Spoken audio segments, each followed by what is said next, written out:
The draft video you're about to see first aired on our Bengals YouTube channel, but NFL draft stuff is gonna go right here. Make sure you're subbed for general NFL draft coverage and team-specific videos as well. You'll get a great feel for the prospects along the way. Hit that sub button, youtube.com/chatNFL.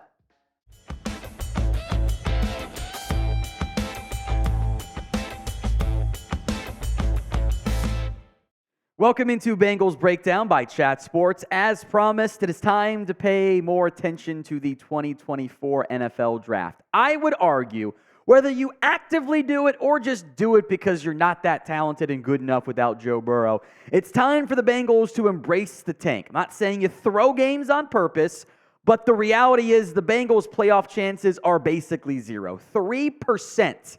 When you factor in the strength of schedule, remaining games, your deficit, your tiebreakers, etc. With Jake Browning in at quarterback, it's clear they just aren't good enough when they already would have had a tough time making the playoffs with Joe Burrow after a rough start to the season.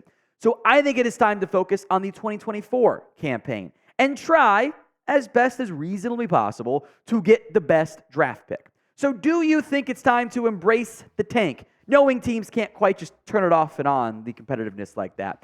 But should the Bengals begin to tank? Why for yes and for no? Sound off in the comments section. Now, the current NFL draft order sits like this. Panthers at 1, Cardinals at 2, Patriots 3, Bears, Commanders, Giants, both at 4 and 8, are 4, 5, 6, etc. from that perspective. The Bengals, as we sit right now, 5 and 6. They have the number 15 pick. You're probably not going to be able to catch Carolina, Arizona, or New England in the survive to suck standpoint. It's just not going to be doable. But top 10, fringe top 5, you're a game back. That's actually very doable for Cincinnati.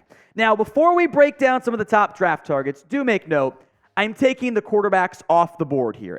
Drake May, Caleb Williams will probably end up being top 3 picks anyway, and you're not going to take a quarterback when you have Joe Burrow coming back next season and healthy from that perspective. So it just doesn't make any sense for the Bengals to look at a quarterback route. So instead, we'll focus on the other top prospects in this year's class, and there's 2 names at the front that I think many of you would enjoy being able to acquire. First up is Ohio State wide receiver Marvin Harrison Jr., the son of Colts wide receiver Marvin Harrison Sr.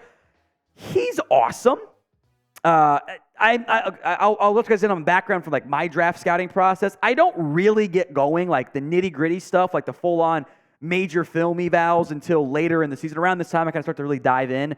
But I still watch a bunch of games, and it doesn't take a draft scout to go, yeah, Marvin Harrison's awesome at football. Like, we all know that. He'll be my number 1 ranked player this year over the quarterbacks. Now, I think you have to get a top 3 pick to get him, so I don't anticipate Marvin Harrison ending up in Cincinnati, unfortunately. Who do you want the Bengals to draft? Sound off in the comment section for me at the pinned comment of today's video. The ad comes here on YouTube. Take advantage of it. Head down there and let me know. Next up is tight end Brock Bowers. And I would encourage you to not think of him as just a tight end. You know, don't think of him as, oh, no, we just drafted Tyler Eifert, whatever. Think of this as the second best playmaking skill guy in a class that is loaded at wide receiver. Remember, he had 942 yards last season. He had 882 yards in 2021. His numbers, quote unquote, are at a career low.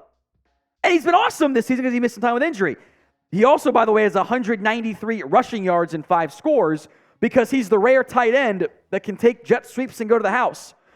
He's an okay blocker, but an offense that can feature Jamar Chase and Brock Bowers, with Bowers torching over the middle of the field, that is a deadly dynamic offense. And there's a real chance that Bowers will be top 5 on most teams' boards. Next up, how about some offensive linemen? Olu Fashanu out of Penn State. I thought he was going to go pro last year. I loved what I saw from him. I think he's been a little bit worse this season, but not by much. I will make note that of his 11 hurries allowed this season, 6 of them came against Ohio State. So 1 not great game. The run blocking grade was okay. He's a left tackle. He's athletic. He's very young still, by the way. He should be a top 5, top 6 prospect. I think most people's boards in some order are going to go with the 2 quarterbacks, May Williams, Harrison, Bowers, Fashanu, and then I think Joe Alt, the offensive tackle out of Notre Dame, who I think has taken a big step forward, and you've got kind of 1A, 1B along the offensive line here. He was awesome. 1 sack, 2 hits, 2 hurries. Now, the traits might favor Fashanu a little bit, but I don't think Alt's a bad athlete either. You're probably not going to keep Jonah Williams. Guys, he's probably going to get like $15 million on the open market. I know that doesn't make any sense to you, but Mike Leach got a ton of money. He's a starting caliber offensive lineman, low end. Teams are desperate for that. The Panthers would kill for him right now. The Commanders, the Giants would love to have Jonah Williams. It's just how it goes in the NFL when there's bad offensive line play. So you're probably not going to retain Jonah Williams. I would have no issues taking Fashanu, Alton, maybe drafting a left guard in round 2 as well. Some more prospects to come, but today's show is made possible by Prize Picks. It is the largest independently owned daily fantasy sports platform in North America. I love the flex play in particular with it. I just pick 2 to 6 player stat projections, more than, less than. If I get 2 out of 3 right or 3 out of 4 right, I come out on top. I don't have to get every single one right because I'm really good about getting 2 out of 3 right. I've gotten, of my 3 of 3, I've gone like 2 for 7 or 2 for 8. On the 2 of 3, I've gone 7 for 8. Flex play for the win, baby. Here are my picks this week. Give me more than Justin Herbert passing yards, more than George Kittle receiving yards, and at any time, David Montgomery rushing touchdown.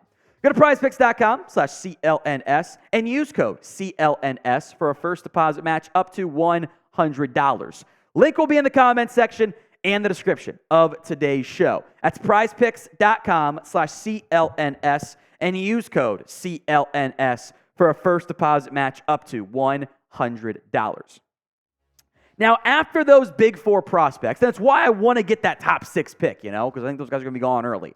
I've got a bit of a tier break. Wouldn't be shocked if somebody emerged. There's a bunch of good players here, but I don't think they're as premier prospects as the playmakers and the offensive line. Maybe the tight end slides because of positional value. Next up, let's talk 3 receivers here. We'll go one by one here and then look at them more in depth. Keon Coleman, who's a monstrous contested catch playmaking machine from FSU.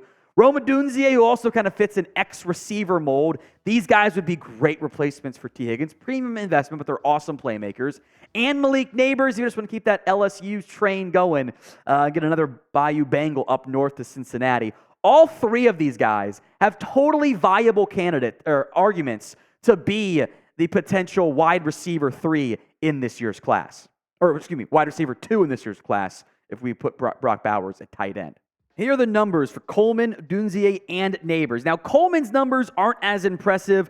Also, that's kind of the offense at Florida State. They weren't nearly as air raidy, for lack of a better word, as Washington and LSU was.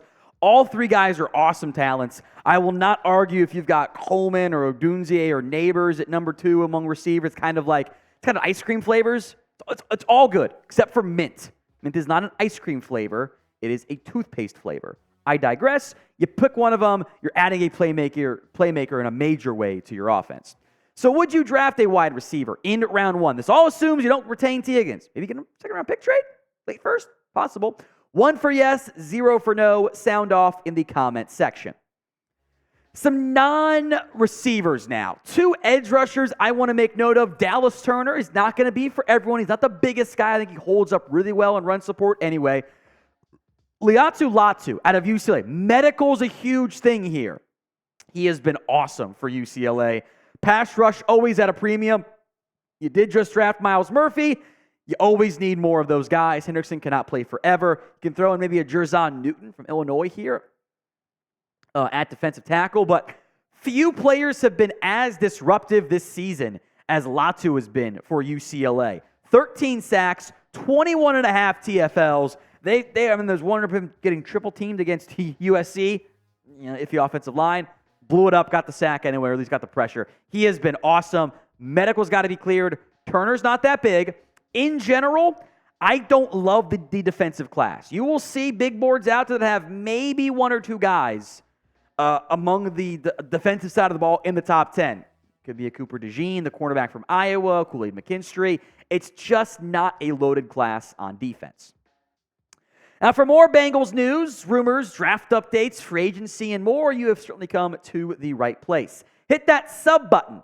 YouTube.com/Bengals TV for more free Bengals YouTube videos. Do not miss out. Make sure you have all the latest and greatest information at your fingertips right here on Bengals Breakdown. It is free, by the way, to subscribe. One more draft target to consider is JC Latham. If you want to go from one Alabama tackle to the other, Latham stands out. I think he's a notch below Joe Alt, and Olu Fashanu might be a notch ahead of guys like Amarius Mims and a bunch of other good, top 30, top 40-ish offensive line prospects. Patrick Paul just turned pro, could be a kind of early round 2 option or maybe late round 1 option.